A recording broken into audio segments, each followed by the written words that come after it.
अस्सलाम वालेकुम दोस्तों, आप देख रहे हैं साथ इलेक्ट्रिक यूट्यूब चैनल। आज हम आपको बताने वाले हैं जो सीलिंग फ़ैन है उसके अंदर कौन सी वायर डालनी चाहिए। दोस्तों, जो आप सामने कोर देख रहे हैं ये 36 स्लॉट वाली है, 5 सूत्र मोटी है। इसके अंदर हम 32 नंबर कॉपर डालेंगे।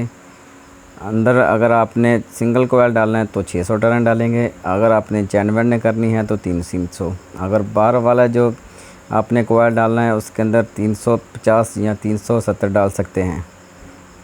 तो दोस्तों, अगर आपने ये सिल्वर के अंदर वाइंड करनी है तो इसके अंदर 30-32 डलेगा। जो अंदर वाला है वो 600 टर्न डलेगी।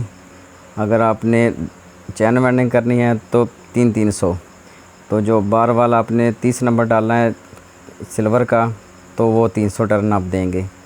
तो दोस्तों, अगर 4 सूत्र वाली है तो वो कॉपर के अंदर वाइंड करनी है तो 32 नंबर ही डालें।